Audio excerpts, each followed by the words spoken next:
여러분 안녕하십니까? NBS 뉴스 24입니다. 식품 유통업계가 농가와 산지 계약 재배를 확대해 눈길을 끌고 있습니다. 계약 재배는 농가의 안정적인 소득원이 되고 업체는 식자재 품질과 이미지를 고급화할 수 있어 모두가 윈윈하는 사업으로 손꼽히고 있습니다.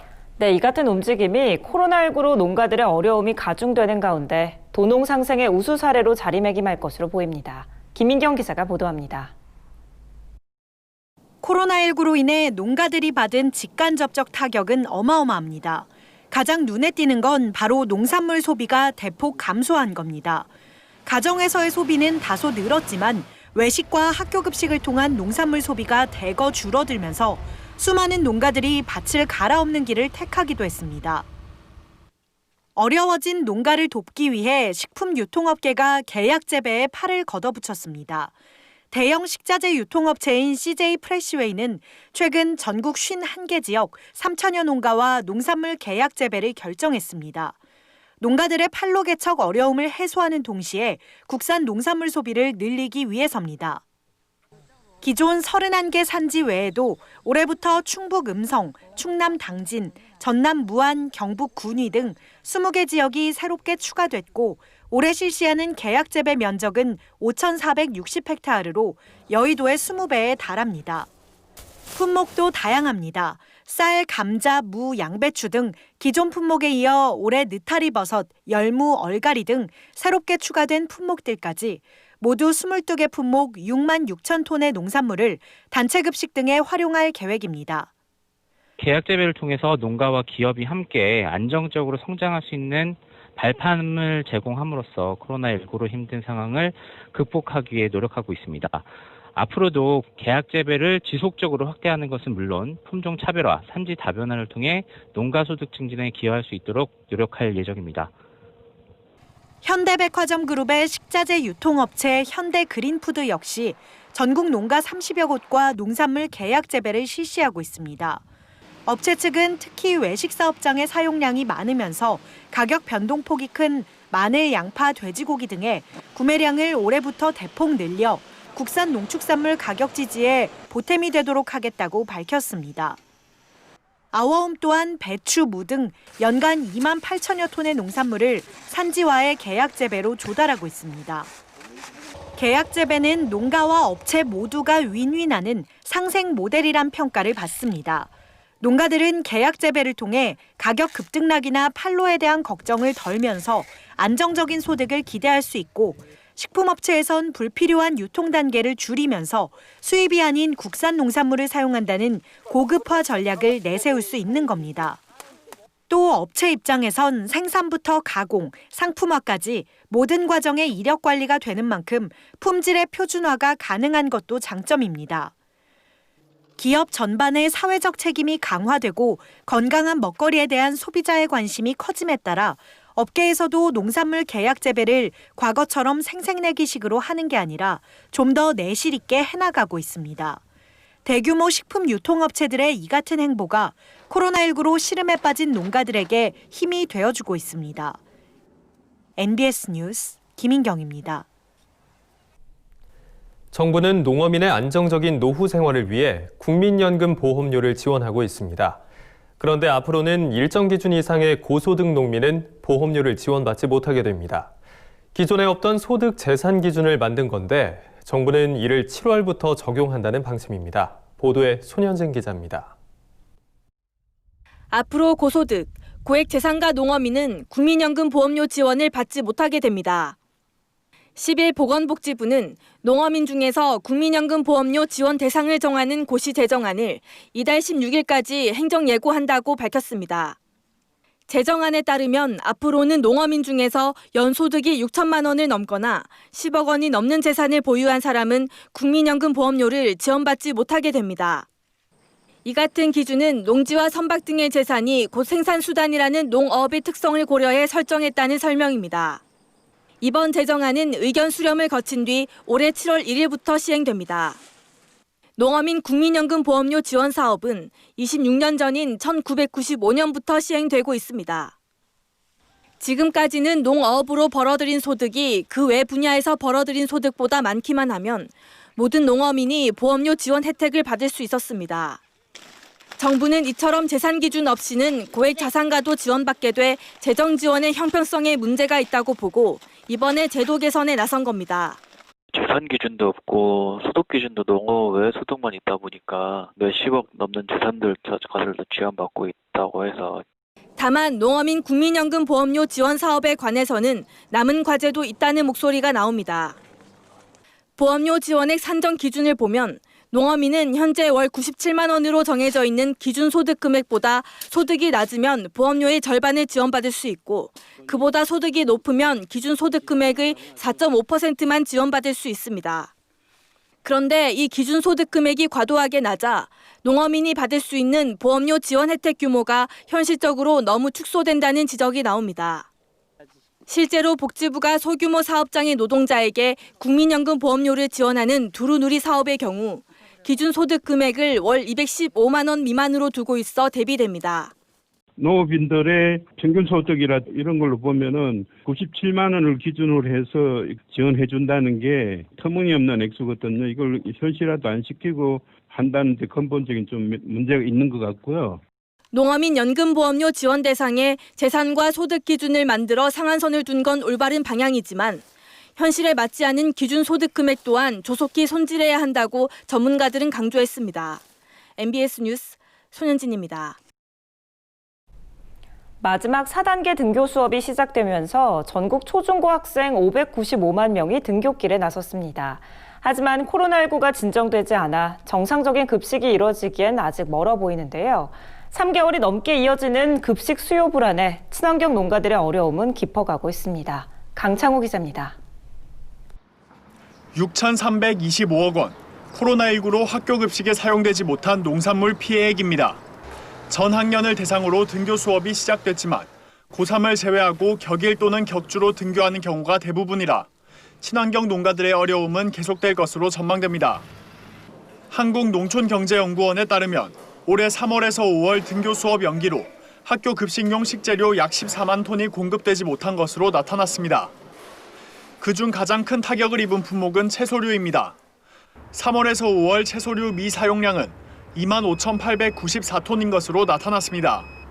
피해액을 산출하면 997억 원에 달합니다. 통상 학교 급식에는 친환경 농산물이 사용됩니다. 예를 들어 서울의 경우 총 1,330여 개 학교 중 913개 학교가 서울시 산하 친환경 급식 유통센터를 통해 친환경 농산물을 공급받고 있습니다. 이처럼 각 시도에서 운영하는 친환경 급식 유통센터들은 1년에 한 번씩 친환경 농가에게 매달 공급해야 할 식자재 품목과 출하량 등을 정해 알려줍니다. 친환경 농가들은 이에 맞춰 출하할 수 있도록 농사 일정을 조절합니다. 하지만 학교 급식이 계속 연기되면서 친환경 농가들은 수확한 농작물을 헐값에 팔거나 폐기해야 하는 형편에 처했습니다.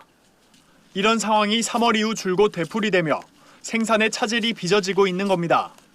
우리는 계약 재배니까 물량을 계속 심잖아요. 계약에 맞춰가지고 물량을 심는데 소비할 수 있는 게 지금 없는 거잖아요. 노타리 치고 하다 보니까 일단 생산비가 안 나오네요. 이게 생산한 게. 친환경 농가들이 다른 판로를 찾기도 쉽지 않은 상황입니다. 친환경 농산물은 일반 농산물에 비해 크기가 작거나 외형이 일정하지 않습니다. 농약을 거의 사용하지 않다 보니 병충해 피해를 완전히 피하기 어렵기 때문입니다. 이에 도매 시장으로 출하한다고 해도 일반 농산물보다 현저히 낮은 가격에 거래되고 있습니다. 이에 정부가 친환경 농산물 대체 판로 확보를 지원해줘야 한다는 주장이 나오고 있습니다. 또 향후 발생할 수 있는 감염병 사태를 대비해 근본적인 대책 마련이 필요하다는 목소리도 높습니다. 한편으로는 농산물 재배법을 통한 계약 재배를 안정화시키는 과제가 하나 필요한 거고 또 다른 한편으로는 판로를 갖다 확대하기 위해 농산부 친환경 사업을 전면으로 빨리 확대하고 한편 6월 첫째 주 학교 급식용 농산물 공급 실적도 지난해의 40% 수준에 불과한 것으로 나타났습니다. 급식 정상화를 기다리는 친환경 농가들은 코로나19가 원망스럽기만 합니다. MBS 뉴스 강창호입니다. 현재 육개 농장에선 출하 시기가 다가오면 일부 달개 무게를 직접 잰 뒤 전체 달개 평균 체중을 예측하고 있습니다. 이런 방식은 노동력이 많이 투입되고 출하 체중의 정확성은 부족해 농가에게 경제적 손실로 이어져 왔는데요. 이에 농촌진흥청은 최근 출하 시 노동력과 경제적 손실을 절감할 수 있도록 빅데이터 기반의 육계 체중 예측 기술을 개발해 주목받고 있습니다. 김길수 기자가 보도합니다. 육계 사육 농가가 닭의 무게를 재고 있는 모습입니다. 전체 닭 중 일부를 가둬놓고 일일이 저울에 달며 체중을 기록합니다. 현재 국내 육계 농장에선 출하 시기가 다가오면 수십에서 수백 마리 닭의 체중을 직접 재고 전체 닭의 평균 체중을 추정하고 있습니다. 이 같은 방식은 많은 시간과 노동력이 투입되고 추정된 체중도 실제 출하 체중과 차이가 커 농가의 피해로 이어져 왔습니다. 하지만 앞으로는 농장에서 직접 육계의 체중을 잴 필요가 없어질 전망입니다. 농촌진흥청은 최근 민간기업과 공동연구를 통해 빅데이터 기반 육계 체중 예측 기술을 개발했다고 밝혔습니다. 최근에 국립축산과학원은 LG이노텍과 관련 연구를 통해 고기용 닭인 육계의 사육 일령에 따른 체중별 실시간 영상 이미지를 활용하여 개체의 체중을 예측하는 기술을 개발합니다. 육계 체중 예측 기술은 우선 연구진이 육계 크기 이미지 데이터를 모은 뒤 이 데이터와 육계의 실제 일령, 체중 간 상관관계를 분석하고 데이터베이스화 시킵니다. 이후 농가는 농장에 카메라를 설치해 사육 중인 육계를 촬영하고 이를 통해 확보된 육계 이미지를 미리 데이터베이스화된 정보와 비교해 체중과 출하 일령을 예측하게 됩니다. 농진청은 지난해까지 확보된 55,964건의 데이터를 기반으로 체중 예측 기술을 평가한 결과 오차 범위가 20.3g 내외로 높은 정확도를 보였다고 밝혔습니다. 현재 육계 농가와 계열업체 간 표준 계약서에는 오차 범위 플러스 마이너스 50g을 기준으로 인센티브와 페널티가 적용되고 있습니다. 연구진은 육계 체중 예측 기술이 실용화될 경우 농가에 연간 96억 원의 경제적 효과가 발생할 것으로 기대하고 있습니다. 해당 기술이 이제 실용화된다면 국내 육계 농장 그 무창개사 기준을 했을 때 인센티브와 페널티를 고려했을 때 아마 연간 96억 원의 경제적 효과가 기대될 것으로 보입니다. 이를 위해 농진청은 올해부터 육계 체중 예측 기술을 육계 농가 현장에 적용해 실증하고 육계의 위치나 길이 등 생체 정보를 추가 활용해 기술 정확도를 높일 계획입니다. MBS 뉴스 김길수입니다. 축산업의 근간이 되는 초지를 보전하기 위한 초지법 개정안이 오늘부터 본격 시행됩니다. 초지 전용 허가가 떨어지면 목적을 변경하는 등의 편법 전용을 차단하기 위한 정책이 돋보입니다. 권소환 기자가 보도합니다. 국내 축산업의 기반이 되는 초지. 하지만 초지의 불법 개발이나 경작 등으로 인해 매년 약 200헥타르의 초지가 잠식되고 있습니다. 이에 정부는 지난해 12월 초지법을 개정해 공포하고 오늘부터 본격적인 시행에 들어갔습니다. 먼저 무분별한 초지 난개발과 편법 전용을 막기 위한 제도가 마련됐습니다. 그동안 초지 전용이 가능한 농업인 주택 등으로 전용을 신청한 뒤 허가가 떨어지면 2차 전용을 해 지목을 다르게 하는 편법 전용이 기승을 부렸습니다. 하지만 오늘부터는 초지 전용 후 5년 이내에 목적을 변경하려면 시장, 군수, 구청장의 승인을 받아야 합니다. 또 목적을 변경해서 대체 초지 조성비 금액이 커지는 경우 그 차액을 납부해야 합니다. 초지 전용을 한 다음에 그동안에는 곧바로 다른 용도로 바꿔도 막을 방법이 없었는데 용도를 바꿀 때는 시장군수구청장의 허가를 받아야 되는 게 추가가 됐습니다. 초지법 위반 여부 등을 파악하기 위해 실시하는 초지관리 실태조사 기준일은 7월 1일에서 9월 30일로 변경됐습니다. 그동안 일부 지역에서는 초지에 월동작물을 재배해 과잉 생산을 부추기는 등 일반 농가에 피해를 끼쳤습니다.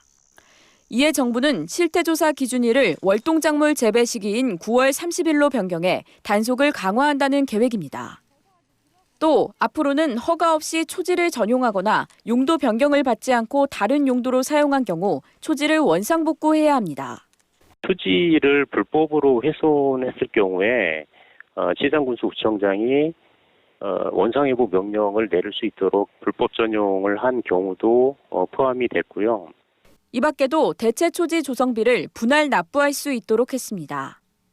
그동안 초지를 전용하려는 사람은 법정 부담금을 한 번에 전액 납부해야 했는데 오늘부터는 총 금액이 1,000만 원을 초과하는 경우 3년 이내의 기간 동안 3회 이내로 나눠서 낼 수 있게 됐습니다. 초지의 안정적인 이용을 유도하고 불법 개발을 차단하기 위한 조치가 효과를 발휘할지 주목됩니다. MBS 뉴스 권소환입니다. 다음은 간추린 뉴스입니다. 농림축산식품부가 10일 딸기 수출 농가 업체 등 100여 명이 참석한 가운데 2020년 딸기 수출 혁신 전진대회를 개최했습니다. 이번 행사에서는 딸기의 생산 수출 단계별 정책과제 제시, 혁신 기술 적용 사례 발표, 수출 딸기 전시 홍보 등이 진행됐습니다. 이날 김현수 농식품부 장관은 딸기가 아시아를 넘어 전 세계를 사로잡을 수 있도록 하반기에는 수출 현장과 관련된 부분에 정책 역량을 집중하겠다고 밝혔습니다. 충북괴산농협이 신선 봄배추 60톤을 최근 대만으로 수출했습니다. 괴산농협은 2016년 신선 가을배추 315톤을 대만에 처음 수출한 이후 품질의 우수성을 인정받아 꾸준히 수출 물량을 확대하고 있습니다.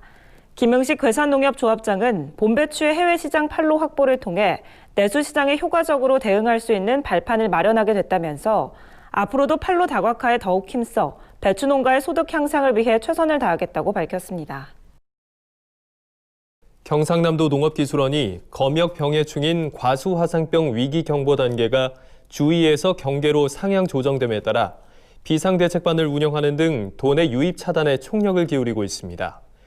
도농교원은 투입 가능한 인력을 총동원해 지난 8일부터 도내 사과 배 농장을 대상으로 실시하고 있는 정밀 예차를 오는 19일까지 연장 운영합니다.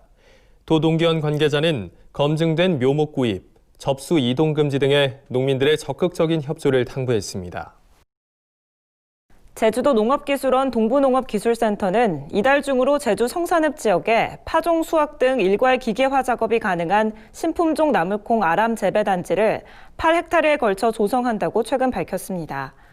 도농기원은 이번 재배단지 조성을 통해 관행 대비 노동력이 27% 절감되고 농업소득은 28% 증가할 것으로 기대하고 있습니다. 도농기원 관계자는 앞으로도 고품질 생력화가 가능한 나물용 콩의 생산 기반을 확대해 나가겠다고 밝혔습니다. 농업에 관한 어려운 용어나 개념을 알기 쉽게 풀어드리는 풀어쓴 농업백과 시간입니다. 코로나19로 비대면이 일상이 되고 있는 가운데 농산물 도매 유통 거래도 비대면 시대가 열렸습니다. 농협이 최근 온라인 농산물 거래소 시범 운영에 들어간 건데요. 오늘 풀어쓴 농업백과에서는 온라인 농산물 거래소에 대해 알려드립니다. 산지에서 생산된 농산물은 현지 유통업체나 지역 농협을 통해 수집된 뒤 농협 공판장 혹은 서울 가락시장과 같은 도매시장으로 옮겨집니다. 이곳에서 중도매인이 경매를 통해 낙찰을 받으면 중도매인은 이를 전국에 있는 중간납품상, 위탁상, 소매상 등으로 보냅니다. 지금까지는 농산물의 품질에 대한 신뢰 등을 이유로 이런 과정이 오프라인 중심으로 유지되어 왔는데요. 하지만 이제는 소비지 유통업체가 온라인에 들어가 낙찰을 받으면 해당 물량이 산지에서 곧바로 지정한 장소로 배송됩니다. 바로 온라인 농산물 거래소를 통해서인데요.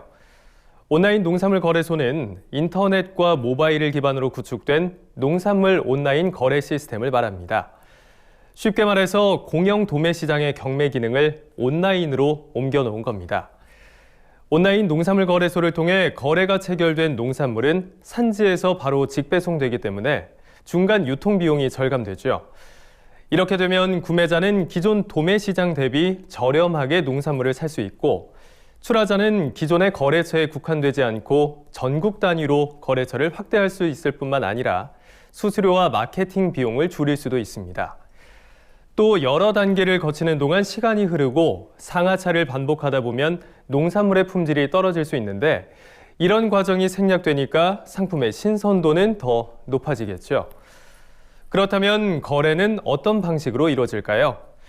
APC나 광역연합사업단 등 농산물 출하자가 농협경제지주가 운영하는 온라인 농산물 거래소에 거래 품목을 올리면 전국 농협 공판장의 중도매인, 중소유통업체, 식자재 업체 등이 입찰에 응하게 됩니다. 거래는 최고가 제시자가 낙찰자가 되는 입찰 거래와 정해진 가격의 거래가 되는 정가 거래 방식 모두 가능합니다. 온라인 거래소는 생산자의 결정 권한이 강화됐다는 평가를 받는데요. 정가 거래 때 출하처가 등록한 거래 희망 가격으로만 거래할 수 있고 입찰 거래 또한 출하자가 입찰 최저 가격과 출하 권역, 배송 최소 물량 등을 미리 지정하기 때문입니다. 입찰 거래는 낙찰자 제시가 중 최고가를 적용합니다. 일반 도매 시장과 달리 출하 표준 규격은 5개 등급으로 나뉩니다. 중도매인 외에도 식자재 업체나 마트 바이어 등 다양한 구매자가 참여하는 만큼 특정 규격을 지정하기보다 주요 생산 품목을 다양하게 등록할 수 있도록 했습니다. 온라인 농산물 거래는 주말을 제외하고 매일 개장되는데요. 입찰 거래는 하루 3번, 오전 9시부터 10시까지와 오전 10시 30분에서 11시, 오후 7시에서 8시까지로 이루어지며 정가 거래는 시간 제약이 없습니다. 배송도 2길 배송이 원칙으로 구매자는 가장 신선한 상태로 농산물을 수령할 수 있습니다. 농협은 올해 양파를 시작으로 온라인 농산물 거래소 시범 사업을 운영 중에 있는데요. 오는 8월 깐마늘로 사업 영역을 넓힌 뒤에 추석에는 사과 특판을 진행하고 2022년부터 본 사업을 실시할 계획입니다. 온라인 농산물 거래소가 농산물 제값받기와 소비지 가격 안정에 기여하는 새로운 형태의 공영 도매 시장으로 자리 잡을 수 있을지 주목됩니다. 지금까지 플러스는 농업백과였습니다. 저희가 준비한 소식은 여기까지입니다. NBS 뉴스 24 마칩니다. 함께해 주신 여러분 고맙습니다.